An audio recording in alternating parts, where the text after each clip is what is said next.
요한계시록 4장 1절에서 4장 5절 장차 일어날 일들. 요한계시록 4장 1절 이 일 후에 내가 보니 하늘에 열린 문이 있는데 내가 들은 바 처음에 내게 말하던 나팔 소리와 같은 그 음성이 가로되 이리로 올라오라. 이후에 마땅히 될 일을 내가 네게 보이리라 하시더라. 요한계시록 4장 2절 내가 곧 성령에 감동하였더니 보라 하늘에 보좌를 베풀었고 그 보좌 위에 앉으신 이가 있는데 요한계시록 4장 3절 앉으신 이의 모양이 벽옥과 홍보석 같고 또 무지개가 있어 보좌에 둘렸는데 그 모양이 녹보석 같더라. 요한계시록 4장 4절 또 보좌에 둘러 24보좌들이 있고 그 보좌들 위에 24장로들이 흰옷을 입고 머리에 큰 면류관을 쓰고 앉았더라. 요한계시록 4장 5절 보좌로부터 번개와 음성과 내성이 나고 보좌 앞에 7 등불을 켠 것이 있으니 이는 하나님의 7 영이라. 하나님의 7 영 장차 일어날 일들. 1. 나팔 소리 같은 그분의 음성. 2. 하늘의 보좌 위에 앉으신 이. 3. 보좌 위에 앉으신 이의 모양이 벽옥과 홍보석, 녹보석. 4. 흰옷을 입고 머리에 면류관을 쓴 장로들. 5. 보좌로부터 번개와 음성과 내성이 들림. 6. 보좌 앞에 7 등불 켠 것이 하나님의 7 영이심. 요한계시록 4장 1절에서 그리스도의 성천에서 영원 미래까지 장차 다가올 일들에 대한 전체적인 조망을 제시하고 있습니다. 사자 어린 양이신 성리하시고 성천하신 그리스도만이 하나님의 영원한 경륜의 비밀을 여실 자격이 있으신 분께서 다시 돌아오셔서 회복된 교회만이 하나님의 영원한 목적을 이룰 수 있고 오직 이 교회만 하나님께서 마음의 갈망과 목적을 이루실 수 있습니다. 하나님의 계획은 감추어져 있습니다. 하나님께서 이 땅에서 그분의 마음에 맞는 사람을 찾으실 때에 하늘이 그 사람에게 열립니다. 하늘이 야곱에게, 에스겔에게, 스데반 집사에게, 베드로에게 열렸습니다. 요한계시록 19장 11절에서 이 책의 저자인 요한에게 하늘이 열렸고 영원 안에서는 주님 안에 있는 모든 이기는 이에게 하늘이 열릴 것입니다. 주님의 날에 영 안에서 그분의 음성을 들었고 하나님의 영께서 7배로 강화되신 그 영으로 타락한 교회들에게 말씀하시는 분은 하나님 자신이십니다. 그분의 이름은 하나님의 말씀이십니다. 하나님의 말씀은 하나님의 정의요, 설명이요, 표현입니다. 하나님의 음성으로 말씀하신 그리스도는 요한복음에서 하나님께서 선택받은 백성들에게 은혜인 생명을 나누어 주지만 요한계시록에서는 반역적인 사람들에게 하나님의 심판을 집행하십니다. 요한계시록 4장 2절 요한은 영 안에 있었는데 그때에 4가지의 이상을 보았습니다. 요한계시록 1장에서 3장까지는 교회에 대한 이상이며 요한계시록 4장에서 16장까지는 세상의 운명에 대한 이상이고 요한계시록 17장에서 20장까지는 큰 바벨론에 대한 이상이며 요한계시록 21장과 22장에는 예루살렘에 대한 이상입니다. 영 안에서 장차 일어날 일들에 대한 계시를 요한은 받았습니다.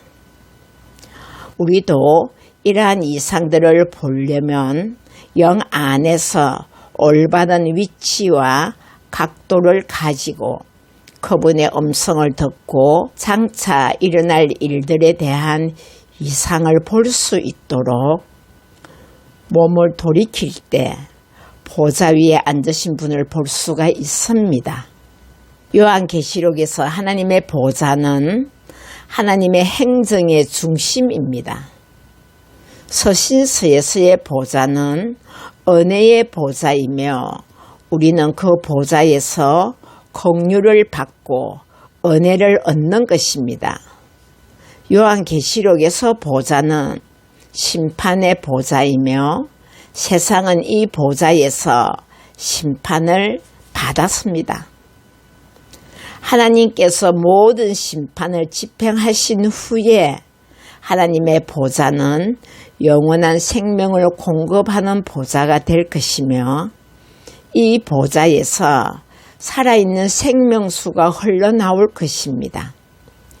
이 생명수에서 생명나무가 자라 영원토록 하나님께서 이기는 이들의 생명 공급이 영원토록 성취될 것입니다.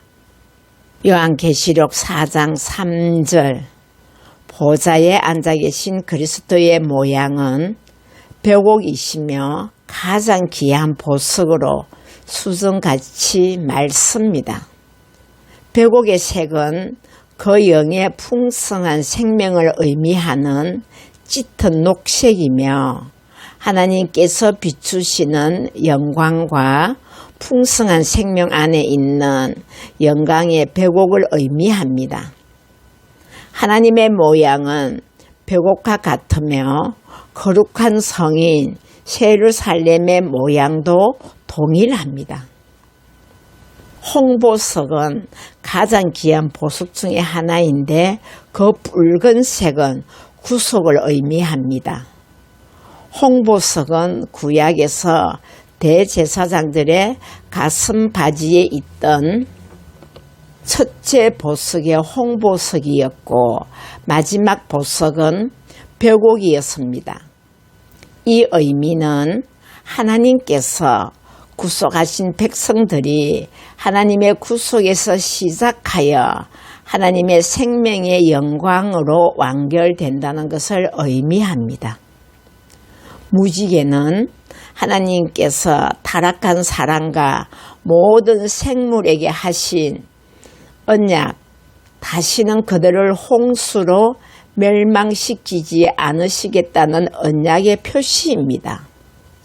계시록에서 하나님께서 땅과 땅에 거하는 모든 타락한 사람들을 함께 심판하신다는 것을 계시하고 있습니다.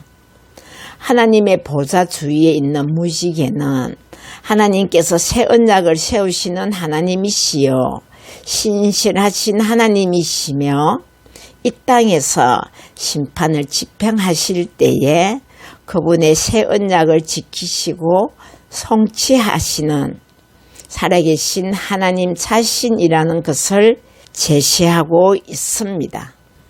하나님의 보좌의 둘레에 있는 무지개는 그 모양이 녹보석과 같습니다. 녹보석의 초록색은 땅 위의 생명을 의미합니다. 창세기 9장 11절에서 가리키는 것과 같이 이것은 하나님께서 이 땅에서 심판을 집행하실 때에 주님의 새 언약을 기억하시고 땅 위에 생명의 일부를 남겨두시며 인류의 전체를 멸망시키지 않으시고 일부를 보존하셔서 이들을 통해 새 땅에서 이기는 이들이 되게 하시어 하나님께 영광을 돌리게 하실 것입니다. 요한계시록 4장 4절 보좌의 24보좌는 하나님의 행정이 완전하다는 것을 가리킵니다. 24장로들은 교회가 그들을 대치하기 전까지 하나님의 행정을 수행하는 이들입니다. 12 곱하기 2는 2배로 강화된다는 것을 의미하는데 24장로들이 수행한 신성한 행정이 강하다는 것을 가리킵니다. 여기에 있는 장로들은 교회의 장로들이 아니라 천사들의 장로들입니다. 천사들의 장로들이 흰옷을 입고 머리에 금면류관을 쓰고 보좌 위에 앉아 있다는 것은 그들이 천년왕국이 올 때까지 우주를 다스린다는 것을 가르치고 있습니다. 천년왕국 때에는 땅을 다스리는 권위가 이기는 자들에게 주어질 것입니다. 천사들의 장로들이 흰옷을 입고 수금과 향이 가득히 담긴 금대접을 갖고 있다는 것은 지금 그들이 하나님 앞에서 제사장들이라는 것을 가리킵니다. 천사들의 장로들은 금면류관으로 하나님을 섬기는 제사장들이며 또한 하나님의 창조물을 다스리는 왕들입니다. 흰옷을 입는 것은 천사 장로들이 죄가 없으며 구속받은 성도들과는 달리 어린 양의 피로 씻을 필요가 없다는 것을 가리킵니다. 요한계시록 4장 5절에서 7 등불은 출애굽기 25장 37절과 서가랴 4장 2절에 있는 등잔대에 7 등잔의 근거를 둔 것입니다. 7 등불은 하나님의 7 영이며 하나님의 7배로 강화되신 그 영께서 비추시고 살피시는 것을 의미합니다.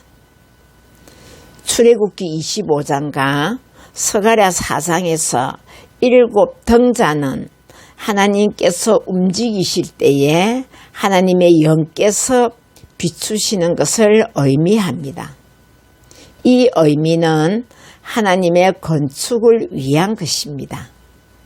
요한계시록 4장 5절에서 7 등불은 하나님의 심판을 위한 것이며 신성한 통치의 심판은 결과적으로 하나님의 건축, 곧 예루살렘의 건축을 가져올 것입니다. 하나님의 7 영은 왕국 시대에는 땅을 다스리는 권위가 이기는 이들에게 주어질 것이며 왕으로 다스리는 이기는 이들이 하나님과 그리스도의 제사장이 될 것입니다. 하나님의 7 영은 운행하시고 일하시는 것이 완전하시고 온전하신 분으로 계시하고 있습니다. 하나님의 보좌 앞에 계신 7 영은 일하시는 하나님의 영으로 7배로 강화되신 그 영이십니다. 7 영은 땅에서의 하나님의 움직이심을 위한 분이시며 그 본질과 존재에서 하나이시지만 일하실 때 그 강화된 기능과 일에 있어서는 7배로 온전하시고 강화되신 분으로 움직이시고 일하고 계십니다. 강화되신 7 영으로 오신 그 영께서 타락한 교회들을 보살피시고 회복시키시고 온전케 하시고 강화시키고 계십니다. 하나님의 영원한 경륜을 이 땅에 성취하시고 이루시기 위하여 7 영으로 오신 주님을 찬양 드립니다. 아멘.